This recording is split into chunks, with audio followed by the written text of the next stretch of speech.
the wellness model has to stem from a personal responsibility aspect. And I think this applies to mental health as well as physical health. So I often say, you are your primary healthcare provider. I think often people look to their doctor and they want to outsource their health or their mental health. And I think in both areas, we have to start from the position of extreme responsibility, that I am completely responsible for what happens to me and for my experience of life. And that while I can work with amazing partners and practitioners in whether it be psychedelic therapy, whether it be physical health, and there's a time and a place for that, at the end of the day, the responsibility starts and stops with me. And I am my primary healthcare provider. I'm the one who is making the daily choices and putting things in my body or not putting things in my body. And so I think that mindset shift needs to be part of the continuing conversation going forward in both realms. And I think that'll be a piece in uniting the two.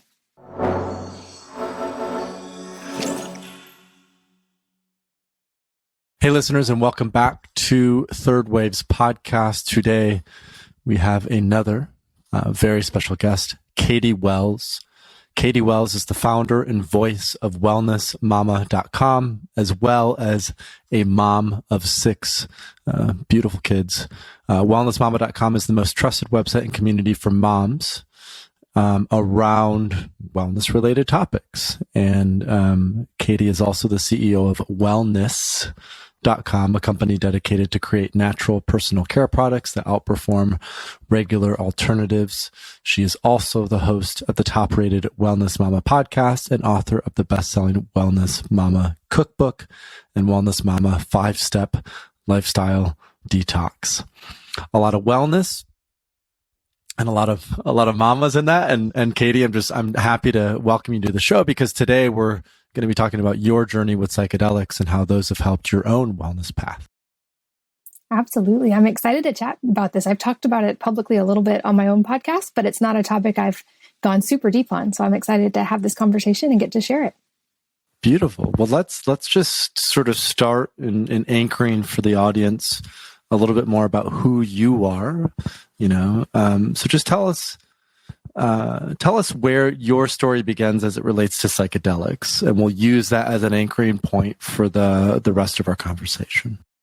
Absolutely. And as you said, I'm a mom of 6, which is my most important job and the one I take the most seriously. I'm guessing I might also be the first mom of 6 on this podcast. So that's kind of fun. My journey with psychedelics had a kind of roundabout start. I grew up in a pretty dogmatic religious household where that was part of a category of drugs that were considered completely off the table. And there was a lot of, I think, fear and misinformation, and certainly a lot of things being lumped into one category without at least education or explanation. And I had, in high school, I had an experience of a pretty brutal sexual assault that at the time I thought I had completely just dealt with. And it turns out I had just gotten really good about building walls and shutting down emotions related to that. But as people have probably talked about on here before, anytime we shut off emotions or shut off whole parts of ourselves, that tends to lead to some downstream consequences. And I started noticing those sort of in combination with having my first son. I was always very type A and driven. I think I hid in academics because that felt like a safe playground. And so I looking back, tell people jokingly, if you want to create autoimmune disease, just don't sleep, eat really crappy food, and be really stressed all the time, which is pretty much how I got through college. And then when I got pregnant with my son, that was in a lot of ways the straw that broke the camel's back. It just was a lot of things physically that hit for me at once. And when he was born, I read that for the first time in 2 centuries, his generation would have a shorter life expectancy than their parents. And so combined with my own health problems, it really opened my eyes to this looming crisis that was happening that was really affecting our kids. And with all of those new mom hormones, I sort of vowed that day that I was going to change that statistic. And I had no idea how or even what that would look like. But it began what has now been a 15-year journey into trying to do that. And that's how Wellness Mama was born. With my background in journalism, I delved into the research and started publishing around topics of health and wellness. But it wasn't about, about 10 years into that, I realized there had to be another piece besides just the physical, because despite doing all of the quote unquote perfect physical things, I had talked to all the top experts literally in the world. I was eating a super dialed in, genetically positioned diet. I was doing all the supplements. I had everything literally dialed in with spreadsheets. I still was experiencing these health problems, and I still wasn't able to lose weight. And that was the thing that took up a lot of my mental energy for a long time, but that I didn't realize at that point that was also really related to that emotional experience and that physical assault in high school that I had shut down from. And ironically, it was the weight gain part that was the most tough for me because it was just a constant top of mind reminder. But I truly didn't know how to actually face that and how to start undoing the emotional walls I had created. And it wasn't until one day I saw my oldest daughter. She was in the bathroom with me and I was getting ready, and I saw her register in her eyes how I was looking at myself in the mirror with this like disdain for myself and disgust about my body. And I saw that register in her eyes and realized that was probably the first time in her life she realized that someone would not just appreciate their body and that they might see flaws with their body. Because to her, she was an athlete. Her body was this amazing tool that did these amazing things. And so I saw that surprise of seeing how I was looking at myself. And that was the moment I decided, whatever it takes, I'm going to fix this because I'm not going to pass on this mental prison to my children. But I still didn't know how I would actually address it. And I started realizing through, again, the research, because that's always my default, that this mental emotional piece and spiritual too is probably a lot bigger than often just physical health experts really talk about. Although ironically, on my own podcast, that's a thing that most people talk about as being a huge part of their own success in life in whatever area they're talking about. So I kind of started down this pathway of experimentation and research that eventually led through various types of psychedelics in various ways. I say I didn't have the best, gentlest start in that I was at an event with people we both know and ate a piece of chocolate that I didn't know had psychedelics in it. And so in that point, I was still That's not a good way to kick it off then at all. No, I didn't know I was taking it, and I definitely didn't know set and setting or what to expect, and ended up, I think, that day eating about 3 grams, and then kind of being like, and still being in the mindset of drugs are bad. So I was going into it with not a great mindset to begin with, and had what now in hindsight I can describe as an ego death, which now is great and I'm very grateful for, but at the time was terrifying because I had reconciled that my kids were going to be orphans and obviously I was dying. I didn't understand that just my ego was dying. So for a while that made me pretty hesitant to try psychedelics again. And it wasn't until I really started reading the actual research and seeing everything that MAPS was putting out and that people like you were putting out, and understanding that I had inadvertently chosen a pretty poor set and setting, but that I was throwing the baby out with the bathwater on that one, and that perhaps there was a way that this was going to be a really important piece of my journey. But there's also a lot of stigma around it. I think especially as a mom and having grown up in the environment that I did, it was something that still felt scary until I started really understanding that research and then truly trying it myself and having that firsthand experience to understand. Because it's like that analogy, you can research everything there is to know about a mountain, but until you actually go to the mountain, you don't actually know the mountain. And I think it's the same with psychedelics. You can research all of the scientific literature about it, but until you've had the experience, you don't fully understand how transformative it can be. Well, it's like the map versus the terrain. I think that's the metaphor that I first came upon in Tucker Max's article, in fact, that he wrote about plant medicine therapy. Tucker was the one who introduced us at this event that we were at several weeks ago. And, that map, so to say, for an individual like you had been cultivated through, again, a lot of the wellness approaches, diet, exercise, sleep, even probably elements of mindfulness with maybe meditation or other things like that. So there's a sense of, and then diving into the research with psychedelics, right? So there's a sense of you have a clear sense of, okay, this is what's supposed to unfold, but the actual terrain when you get into it, especially when it comes to some of this darker shadow stuff, right? Trauma and working through trauma as a catharsis, it requires a lot of courage, right? It requires a willingness to do maybe some difficult work that something like meditation might not put you sort of, face to face with and confronted with. So, as you're stepping into that, then you had that first experience with psilocybin in, let's say, a more unintentional setting, in a way you weren't even cognizant that you were doing it. When did that shift for you in terms of approaching it with a sense of set and setting, with a sense of maybe a therapist or a guide? What were those experiences like? How did they impact you? Yeah, great question. And I think you're so right. It's like, psychedelics are such a unique tool because they let us access that shadow self and the subconscious and the stuff that we're able to consciously keep under control when we want to. And I realized that happening because I had been in therapy for a decade, and I realized I was so good at playing the game of therapy, but it didn't feel safe to address some of those things, even in therapy. So I knew how to play that game, and they would start talking about your inner child or your shadow self. And I knew the things to say to like work through that without actually working through that. And I think one of the beautiful things about psychedelics is that and also the challenging things about psychedelics is it will bubble those things to the surface. And often you don't have that conscious control over what direction it's going to go, which is what partially makes it such an amazing teacher, is that it often shows you, at least in my experience, what you need, not necessarily what you want. And that's what makes, I also very much believe I don't like using the labels good and bad in really any aspect of life. I don't think there's bad experiences with psychedelics. I feel like they're always teaching, but if you don't have the context for them, they can feel very scary or challenging just because of the situation or whatever you're facing internally. For me, it was a couple of years before I really was willing to face psychedelics again after that first experience. And there was a lot of research before that point. And then instead of jumping into, I'm in a group environment and I didn't know I was taking this, it was a very intentional set and setting in a trusted environment with a trusted guide. And I did smaller doses at first just because I was still gun shy, and realized on smaller doses, it was just a lovely, blissful experience, but I was still somewhat able to keep that kind of locked down control and not have to face the hard stuff. I think the most transformative one for me actually was a solo journey that I did. I had people in the house in case I needed anything, but I was so kind of the sensory deprived my goal was I'm going to go internal and I'm going to face whatever these things are.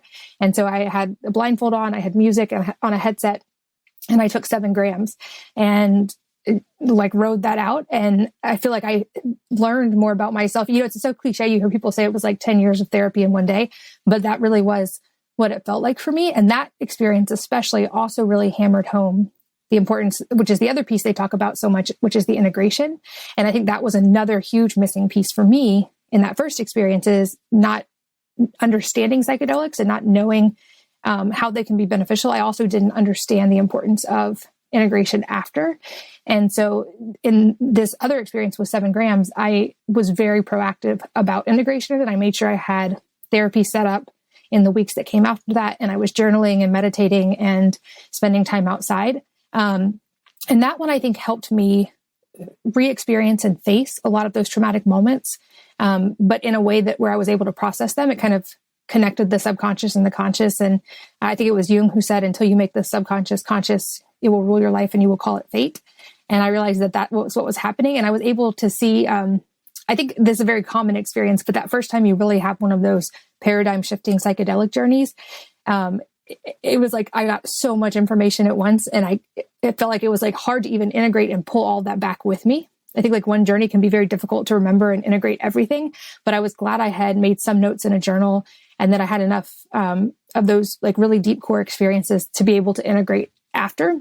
And I think that was the day I really actually learned to reconnect with my body. That was the piece I didn't realize I had lost in the sexual trauma, is I had like basically shut down from my body. And then I couldn't understand why my body wasn't doing what I wanted it to do. And the experience I had, that I found a quote for it later that perfectly embodied it. And it was like, in that moment, I said to my body, I want to be your friend. And my body took a deep breath and said, I've been waiting my whole life for this. But I felt like I kind of reunited the physical with the inner side that day. And I also made sure to use somatic integration after that experience, because one thing I've researched that's relatively common in sexual trauma survivors is that disconnect from the body, and the Bessel-van der Kolk idea that the body keeps the score, that we actually not just that physical trauma or can express in bodily experiences, but that we actually store trauma in our body as a protective mechanism. So I was very intentional about making sure I was using somatic therapies and body work and myofascial release to kind of reintegrate that body experience after.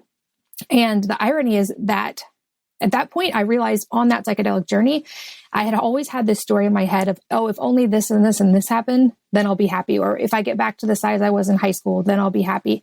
And in that experience, I realized I can actually choose happiness right now. And I can choose to love and accept myself right now. I don't have to wait for those external factors. And those external factors will never actually be the cause of happiness. That has to come from the inside. And I had this visual of this kind of like deep black hole inside of me that had been caused by these traumatic experiences in my life. And I realized I had been throwing all these different external things into that black hole, trying to fill it up. And I had this just visual of realizing you can't ever fill a bottomless hole from the outside. You have to build that framework from the inside. And I think that's what started that day for me. And the irony was, at that moment, I made friends with my body and was able to see those shadow parts of myself that had become so scary because of the trauma. All of those things I had been fighting so hard for a decade to try to get better, to recover from thyroid disease, and to lose weight. Those things all became effortless byproducts of that reintegration with self. And so over the course of the next 6 months, I lost what's now 100 pounds literally without trying. And that's the part that I tell people that it feels even unbelievable when I say it out loud, is I eat more now. And I feel so much more in tune with my body. I end up eating protein and nutrient-dense vegetables, and I just crave the things my body needs. But I lost weight without crazy deprivation diets, without over-exercising. I felt like I, for the first time, was working with the machine that was my body instead of against it. Wow. I mean, that's so powerful, the shift, right? Because you had been doing this work for 15 years. And I remember when we met at that event 6 weeks ago or 7 weeks ago or however long ago it was, Tucker had come up to me and said, I think he had known you before, or you had some, and he saw you now, and you told him that psychedelics had been that shift, and he was just so blown away. I've only known you in this way of being, right?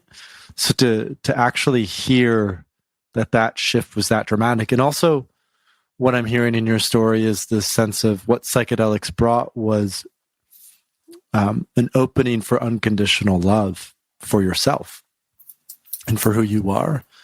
Because so oftentimes, you talk about this hole, this black hole, this gaping part of yourself that could not be filled by anything external. And what feels very true is that the healing that comes from psychedelics is from this unconditional love of source or God or something that's the universe, something that's much greater than what we can even fathom in many ways. In fact, and I'm sure listeners will be familiar with this, but what I often refer to is there was this study published in 2006 by Johns Hopkins, which showed that psilocybin could occasion a mystical type experience. And that because of that mystical type experience, there were all these downstream effects on depression and addiction and end-of-life anxiety.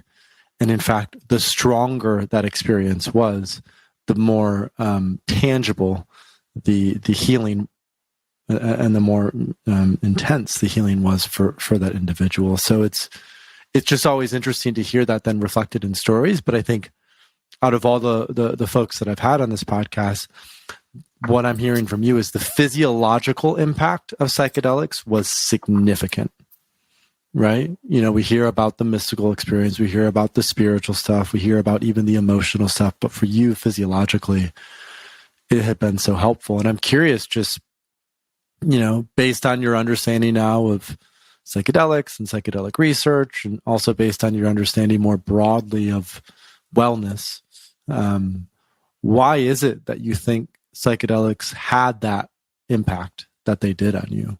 I think for me, it was probably somewhat multifaceted, at least in two different ways. I think it was an element of reconnecting with the body in a way that let me be in tune with physically what my body needed. But I think also that, like, often when it comes to health, before I move on from that, I'll say I think that connection is more important than we realize. And I think often it's easy to get swept away in the health world with the science and the perceived silver bullets of what's going to help in a physical sense. But science more and more points toward the individualization and personalization of health, and having to each be our own N of one and figure out what works for us. And for me, I had actually tried literally every system I could think of, every expert out there, every book. And what one of my realizations is I had to learn to listen to the inner voice, that we often search for answers on the outside. Those types of answers, and certainly also the spiritual, bigger life question answers that can be even more important, those have to come from the inside. And I do also think that, to your point, that being able to feel unconditional love toward myself was a paradigm shift there, because I shifted mentally from this mindset of fighting my body to try to get it to do what I wanted and punishing it into looking and acting and feeling how I wanted it to experiencing that unconditional love toward myself, which I had experienced, of course, that love toward my children. But that's one thing that I tell people that's so unique and amazing about psychedelics. And also with MDMA assisted therapy, I've experienced this. I tell people it lets you view yourself and your inner child and your psyche with that same unconditional love that you have when you have a baby. And you just feel this overwhelming force of unconditional love. But many people never get to feel that for themselves. I also think on a purely physical level, to answer your question, because of the trauma and because of shutting down those emotions, like I vowed in that moment that I would never be hurt again, and I would never feel helpless again, and I would never feel that pain again.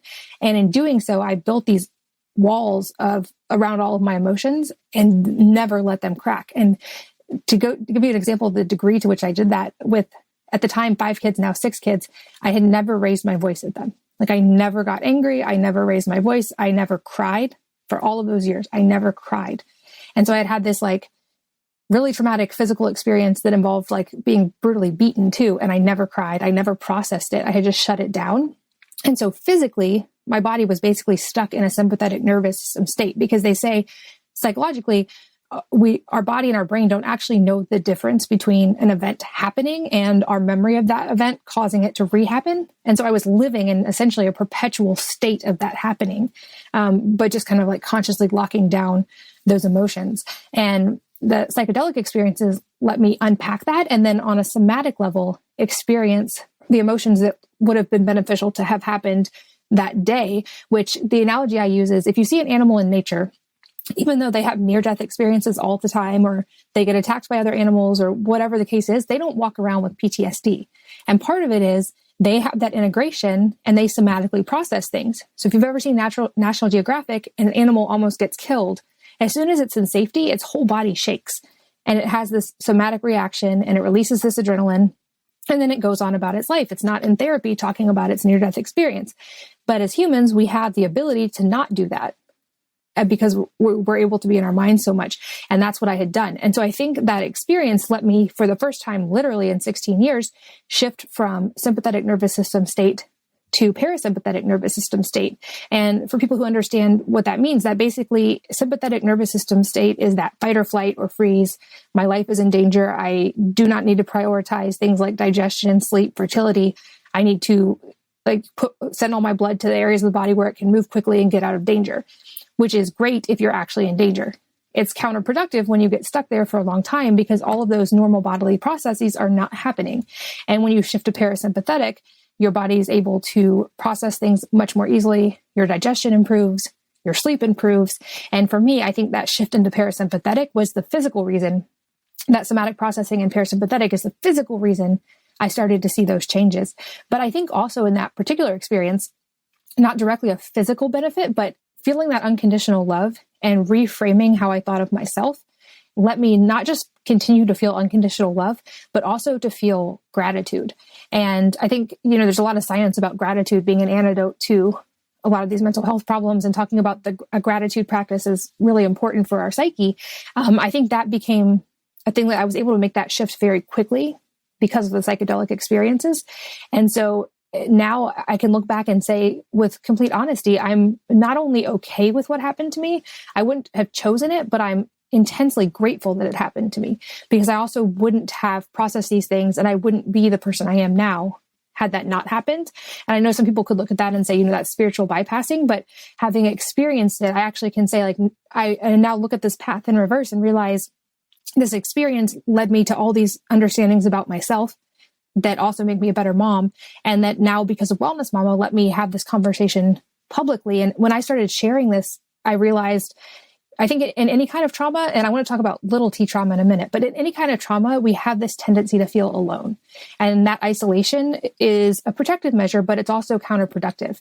And when I started sharing this story, I realized, not only am I not alone, This is an extremely widespread thing. It does not just affect women. I think actually in a lot of ways, it is even tougher for guys because there's even more stigma societally around certain kinds of trauma. But I received literally thousands of messages and emails from people who had been through the exact same experience or things that I can't even fathom that just seemed so much worse than what I had been through. And I realized there are so many people that are hurting and suffering through things that happened in their past that their body still thinks are happening in the present moment because of the way that we experience trauma. And that this is an opportunity that I can hopefully help open this conversation in a public way, especially because having this ability to connect with moms, I'm profoundly grateful for that because I think that's when we see societal shift. And I know you and I talked about this a little bit, but anytime we see a massive societal change, it's typically when the women and the moms in society change their opinion on something. And not just because we control the purchasing power and we're raising the next generation, but from like a societal principle standpoint, that's when society starts to shift. And so it felt very important for me to start, even though it was scary at first, having these conversations publicly because I realized there are all these people hurting. And like I was at that point, often we don't even know how to find the answers or how to start the path to begin to untangle some of that. And I think while they aren't the only tool, psychedelics are a really helpful tool, especially for people who have been through some of the more extreme versions of that. But I also don't want to discount, I think sometimes the big T trauma conversations can minimize or discount the experiences of people who haven't maybe had that extreme of an experience. And what I mean by that is, so like I was brutally raped, most people hopefully don't go through something like that. But when they hear of my experience with that, they might internalize, well, I didn't go through something that bad. So now I feel guilty for even having these same emotions or experiences or problems when I didn't, or, people who say my childhood was perfect. I shouldn't have these problems. And what the research is pointing to is that there's kind of the big T trauma and little T trauma, and we all have some type of formative experiences, often in childhood, that even without realizing it, or maybe that little T trauma that change our psyche in some way. So as an example of that, I had a realization come up on psychedelics where I had internalized this feeling of I'm not good enough, which was in some ways very helpful because that drove me in academics and it made me very compulsive. But I realized it went back to a moment in childhood when I was 3 years old and I dropped something on the floor and my mom was like, "Oh, why did you do that?" Which is a totally normal mom reaction when something gets broken. That was literally all she said. There was no like really anger directed at me. There was no punishment, but I internalized from that moment, like I'm not good enough and mistakes are not okay. And that started to form my reactions in a lot of situations in the future. And even therapists wouldn't define that as a massive trauma, and it's not, but often we have these childhood experiences that we then interpret and that become a filter for our behavior in the future. And so that filter made me look at other things with this lens of I'm not good enough. And just like if we think people don't like us, we will find examples in our interactions with people of them not liking us. If you think you're not good enough, you find examples of your life of not being good enough, and then either feel that need to be a perfectionist and prove them wrong or have a fear of starting at all. I feel like there are often, almost all of us have moments like that from some point in our lives that are hard to even see. Because even if I had had a conscious memory of that experience as a child, I don't know that I would have connected that to my behavior as an adult. And I think psychedelics, with blurring that line between the conscious and the subconscious, helps us sometimes to make those types of connections that while the moment itself might not have been physically abusive or like some kind of paradigm shifting moment, we're able to understand where those patterns come from and then start to make conscious choices going forward to undo those patterns we've created. Boom. So much here that I want to get into. And sort of the trifecta that I want to explore is little T trauma, which you mentioned, and I think is an important point to emphasize, and how that for an individual can be just as life-changing as the big T trauma for other individuals, right? Not saying that the little T trauma isn't as harrowing as some of the big T trauma, right? But for the individual who's experiencing that little T trauma, it's still significant. And what I'm curious is, with your role as a mom and having 6 kids now, I imagine in having children, especially for the first couple kids, a lot of new moms struggle with postpartum depression, for example, right? There's a lot of shifts that come from motherhood that may involve some of these little T traumas. And you also mentioned, the role of moms in shifting societal norms, so to say, with psychedelics. So I'm just curious to hear your thoughts with the platform that you have through Wellness Mama, and as you've talked about psychedelics more publicly, what kind of response are you getting from, either new moms or moms who have been around the block for a while around about why they might be interested in psychedelics and how it's helping them to address some of those little T traumas of motherhood? That's a great question. I'll admit I had a lot of hesitation about sharing any of this publicly, just knowing the audience and knowing that a lot of people likely came from similar upbringings as I did and might have had a lot of filters wrapped around this idea of psychedelics in any form. I was really surprised, actually, that when I started sharing it, I got almost no negative feedback, and I got a lot more positive feedback than I expected. I think in part, this is because this conversation has started happening in the mainstream a little bit, thanks to people like you and thanks to MAPS and even Tim Ferriss talking about this in a big way, often on his podcast. I think people have at least had maybe a peripheral exposure to the idea of psychedelics, which is helpful. And I think my generation is also maybe far enough removed from the last wave of psychedelics and all the misinformation that happened there that they're not coming from the same viewpoint as maybe their parents would have. So maybe there's a little bit less to dismantle there. But you're right. I think motherhood is one of the most profound shifts that a woman goes through in her life, if not the most profound, that fundamentally alters your life and your daily decisions and your daily interactions forever. And there have been volumes of books written about that transition from maiden to mother and the psychological shifts that occur. And I would argue it actually takes years. It's not at all an overnight process. It's a journey of becoming that lasts your whole life. And I think for a lot of women, it does bring back up childhood things in their own life. It also puts you face to face with your own fears of inadequacy or anything like that you have in yourself, because now your experience of life is impacting directly the people you love most in the world's experience with life. And you feel that responsibility of being a good mom to be able to be a good mom for them, to be able to teach them and inform them in life. And I think that this is why, again, it's so important to be having this conversation, especially and including moms. I think in the early stages, there were a lot of early voices that were really great at bringing the issue up, but it was more in the beginning male dominated. I think guys were maybe more willing to try things or at least to speak more publicly about their experience.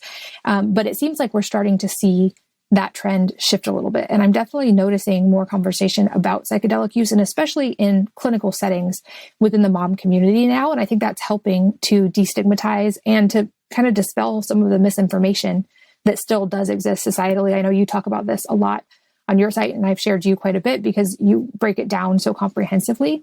It seems like in almost every area of life, and certainly with psychedelics, it's the fear of the unknown or ignorance of something that makes it seem much more scary than it is. And so just like every aspect of parenting, education is such a big key. And so that's why I've been willing to start really talking about it. And I think that the more we can approach the conversation in an educational and gentle and non-pushy way like you do and like some of these other voices do, I think we have the opportunity to bring it into the mainstream more and really help people. I think moms especially will be a huge group that benefits the most from that kind of a change. Yeah, it's funny. We have a recurring joke now on our internal team at Third Wave that the reason I built Third Wave was for my mom.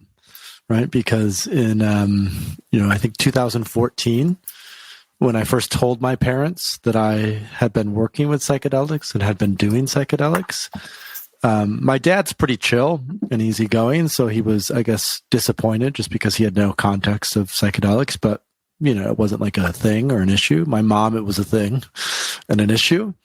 And so early on, then, I started Third Wave in 2015. I was sending her some of the research that was done, or the article that Michael Pollan wrote in the New Yorker, or some of these other resources that were starting to come out. And what appears to be true is because of that interaction that I had with my mom, who, is from the Midwest and grew up quite religious and is a feminist from the 70s, so progressive socially, but, has thought of drugs as being this bad, evil thing. Of course, she's changed now quite a bit with cannabis and these other things, but 6-7 years ago, that wasn't the case. And so the whole impetus behind Third Wave was, well, what's a sort of platform and a way to break this down so that it's trustworthy by someone who is, not interested in going to music festivals, is not interested in, the Grateful Dead and the whole countercultural scene, but just is, a normal person from the Midwest whose life could be impacted in a positive way by working with these substances. It feels like, as you were saying, accessibility can be initiated by education, and that the starting point is just having conversations, across the table with people who, like you experience. You might think that, I don't know how this is going to be received. And then when you actually speak from the heart and talk about how it's so positively impacted you, people are very receptive to that and willing to ask questions and not just dismiss it out of hand like they might in the past. Yeah, absolutely. And I think it's important to have that level of respect and education, especially in a conversation about something as powerful as psychedelics.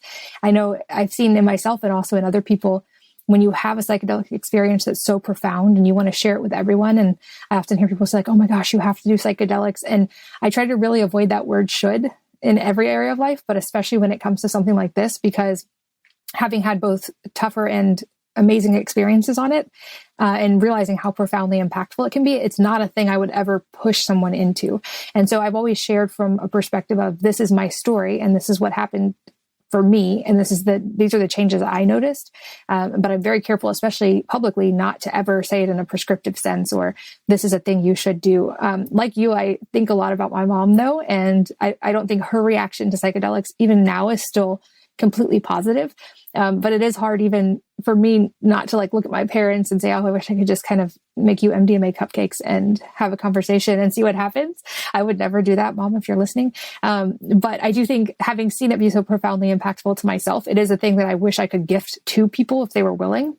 And I'm hopeful that as we start to see these societal shifts and we're seeing clinical trials on a lot of these substances, that availability will be a lot more widespread than it is now. And I think a lot of people, especially coming from any place of trauma, might feel safer in those clinical settings, especially in the beginning, because it feels more structured and safe. And there's to the point of set and setting, there's someone there who can help guide you, which I think is a huge piece, especially for someone who has been through a traumatic experience and is going into it trying to face it. The other conversation I've had a lot with my audience, not just about psychedelics, but kind of across the board in general, is the idea of the importance of questioning everything. And this is a yearly practice I have, which is to make a list of anything I would say I believe with any certainty to be true. And then over the course of that year, I go by and systematically question each of those things and read alternative viewpoints, with the idea that if I'm right, then I've only increased my awareness about this issue and hopefully have better understanding for people who don't feel the same. But if I'm wrong, I've found important information that is going to be helpful in developing a better mindset about whatever this issue is. And so I think anything psychedelics, because they get lumped into a drug category, can feel scary to people who were raised with a paradigm around that. And so to those people, I say, I'm not ever encouraging you to even try psychedelics. I'm just encouraging you to research and to ask questions surrounding it, because if something's worth believing, it's worth questioning. And so that's always the first step I encourage, is definitely don't just jump in and try psychedelics if you think it might be helpful, but start the education process and ask the questions and do the research, especially now as more and more information is available. And so many people are sharing their experiences with it, as well as we're seeing clinical research about it. It's at least worth questioning to say, is this something that could be beneficial? And especially looking at those specific groups of trauma survivors and veterans who we know have very high rates of suicide and all kinds of other problems. It's very worth asking that question and beginning that process, because it can be so helpful. I want to come back to something you mentioned, which is that if something is worth believing, it's also worth questioning, right? And you had mentioned that the family and the environment that you grew up in was quite religious, and mine was as well. And I was never fully bought into church and sermons and Jesus and religion. In fact, when I was 18 or 19, I started to get into atheism quite a bit. Christopher Hitchens and Richard Dawkins and early Sam Harris, when he wrote a book called Letter to a Christian Nation. And then, so I was atheist for maybe a few years, and then I did psychedelics, and I was like, oh, I get it now, right? All these things that Jesus talked about in the Bible, I actually viscerally understand where he was coming from and what he was talking about. So I'm curious, just, as someone who has that foundation, what impact have psychedelics had on your, views on religion or your sort of spiritual practices? Were you someone who you've been committed to your faith this entire time and it's helped it to evolve? I'm just kind of curious about that general intersection. I would say growing up, that was a very black and white area of life that was taught from a very, very young age. So that wasn't one that I thought to question for a long time. Even in my kind of rebellious teenage years, that wasn't an area that I ever really challenged because it had been taught so early. And I think that was kind of a part of coming into my own as an adult. I think often we're in any area of life, like the Four Agreements talks about this, we're kind of pre-programmed with beliefs, and it might not even be religion. It might just be the way that you interact with people and with the world, or the way you live your life. But we're all kind of given these programmings from an early age by society, by our parents, by religion, by school, whatever it may be. And we're not taught to question them. And for me, this was kind of the coming into my own as an adult process in every area of life. Partly like through the process of, for my own children, kind of stepping backwards and asking, what is my goal with raising them? How do I help them become the best version of their adult selves that I can? What does that look like? And realizing it centered around things like maintaining creativity and critical thinking and the ability to ask hard questions, because especially in the entrepreneurial world that we're both in, those are the assets that let you adapt to an ever-changing environment. And that's what we're going to need more and more in this current landscape of the world that we're in. And in realizing that for my kids, I realized that was actually something I had not cultivated as a skill in myself, that growing up, I preferred to kind of latch onto an idea. And I was in debate club. I could defend anything to the death. But it made me afraid to question those things. And so the first year of that process was really scary because that list of beliefs that I believed to be true was very, very long. And I didn't leave anything off the table. So various aspects of religion and God and family and society, all of those things went on the list. And it was a intense couple-year process of that kind of first like reckoning of beliefs. But I think it has made me now probably a much more integrated and compassionate person, having kind of dismantled some of those and then rebuilt them. I think it's that process of taking the information and beliefs we're given as children and then learning and deciding if we are going to choose to believe those things and live our lives according to them as adults. And that might look different than it was as children, like certainly even the drug conversation being a very easy example of that. But like you, I've had that experience where on psychedelics and now in meditation and just in daily life, I feel such like a oneness and love and compassion toward other people. And while I understood logically what religion had taught me growing up about the existence of a God and how you were supposed to live your life, I felt those experiences and can feel them now, both in that there's something that connects all of us. I think we all make different words for that maybe, and every religion and society and history has had all these different words for it. But I think there's much more in common there than that like small percentage of differences people love to focus on. But I would say feeling that taught me much more than all of the book learning I had ever done about that. And I would say it makes me a kinder human now, operating from that perspective than from the more dogmatic religious side that I grew up with.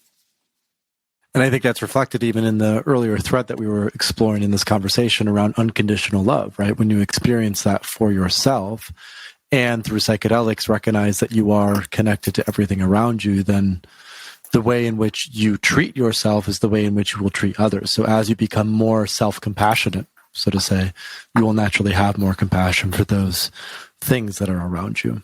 It's as above, so below, I think is another Jung quote that he used. So final question before we wrap up is just around wellness in general. You know, you've really been a pioneer in this space. Have you been involved? When did you start Wellnesse, Mama? 2006, and then in 2009 officially registered that domain. So it's been a long time. So it's been 15 years. So the whole time you've sort of been on this journey, you've also been writing about it and tracking it and building it. And I'm just curious, if we look more forward thinking, you know, you're an entrepreneur, you're a pioneer, you've been a visionary in many ways in the wellness space. What do you see as the sort of intersecting points between the adoption of wellness as a broader practice and the use of psychedelics? I think, and I hope that in the future, these things are going to continue to go hand in hand more and more. Like I said, my personal lesson was realizing we can have all of the book knowledge in the world about the science of wellness and the physical execution of that. But I think science agrees with this. We're learning more and more the vast importance of mindset and how that overrides almost everything else when it comes to health. Like I used to say, you can't out-supplement a bad diet. You can't out-supplement lack of sleep. And I would hone in on those being like the most important factors for health. And now I realize it's you can't out-diet, supplement, sleep, or anything else a poor mindset. And that mindset really is the trump card when it comes to all of that. And we see this at the extreme degree with people who are told they have a terminal diagnosis and then they die. And then the autopsy reveals they never actually had the diagnosis, but they believed they were going to die. So they did. And on the flip side of that, people who have miraculous recoveries due to a shift in mindset. And so I think science is starting to barely scratch the surface of just understanding how important that connection is. And it's funny because while I used to get into the details of health, and I mean, to the degree that I had spreadsheets, I built out entire algorithms for analyzing genes with conditional logic to figure out what supplements you should take. Like I have a 500,000 line spreadsheet on my computer that does this.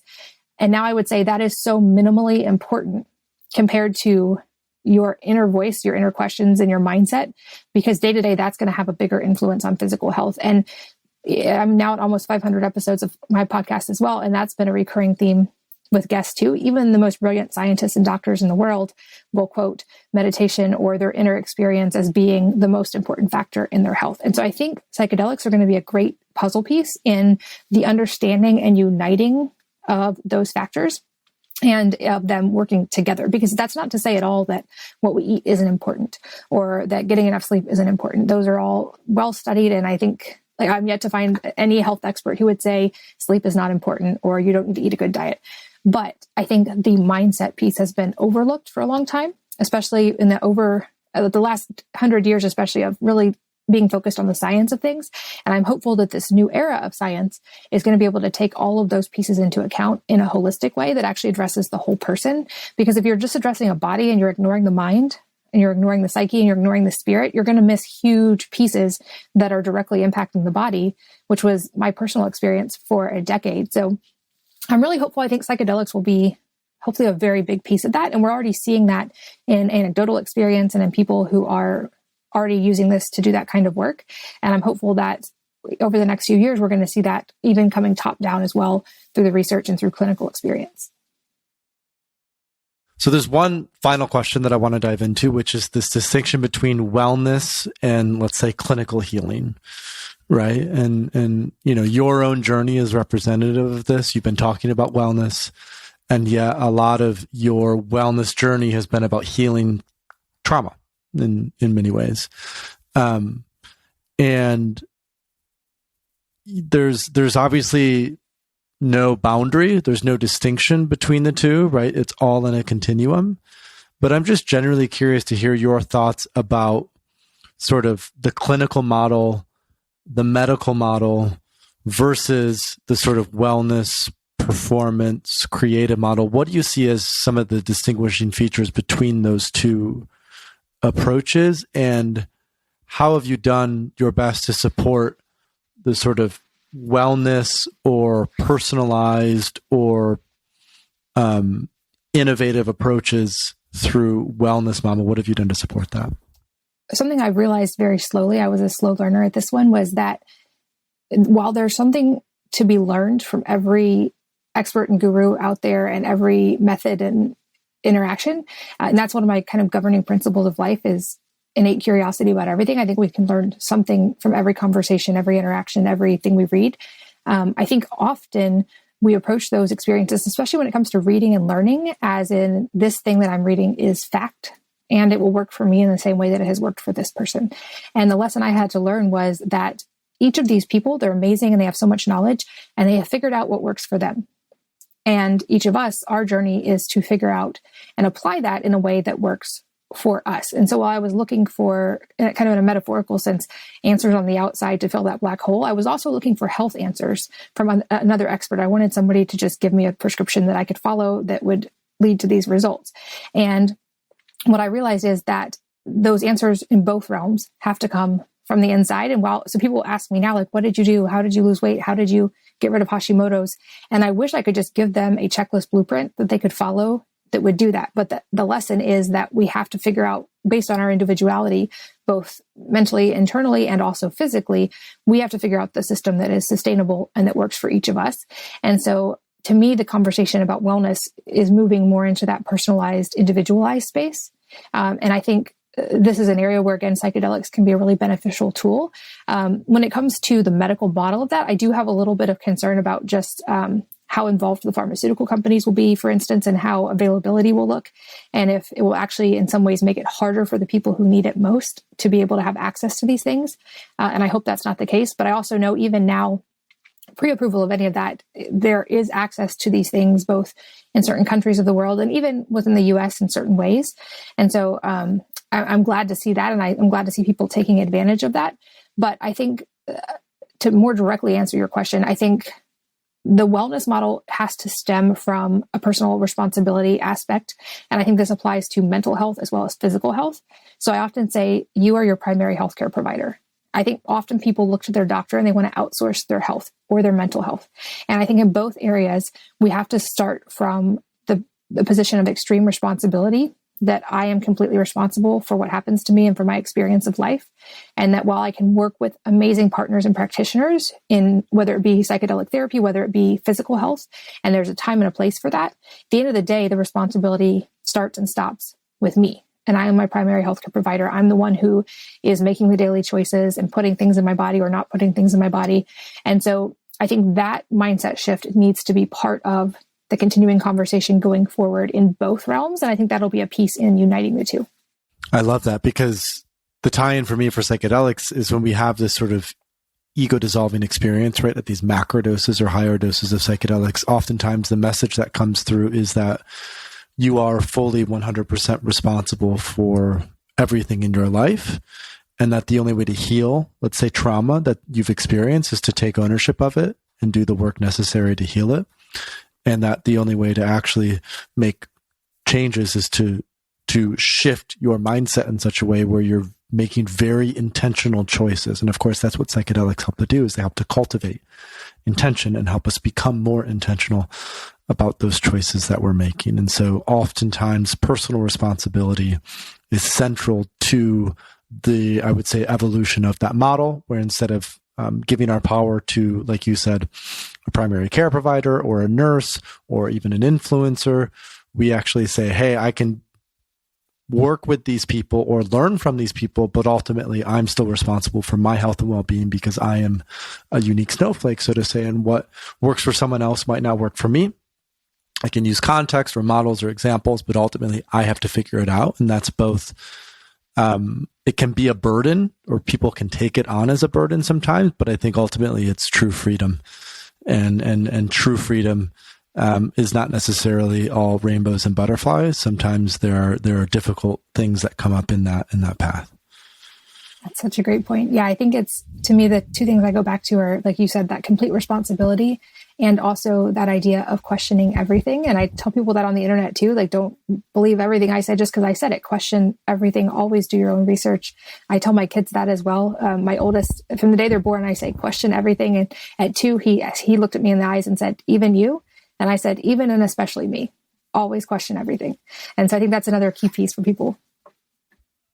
I love it. Well, Katie, it's been so lovely to sit down with you. You know, I was on your podcast a few days ago, so we got a chance today to turn the mic around and hear all about your story. So I just appreciate your vulnerability and your intelligence and, the platform you built through Wellness Mama, and the fact that you're now helping to educate and teach a lot of people about this important topic. So thank you so much for taking the time today to join us. And just as a last sort of final thing for our listeners, if they want to find out more information about you, about your work, what would be the best next step for them?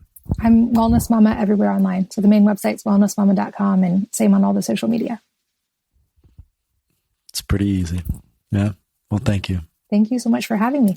Thanks so much for watching. If you want to stay up to date on the third wave of psychedelics, subscribe to this channel and visit thethirdwave.co, where you'll find plenty of free resources on intentional and responsible psychedelic use.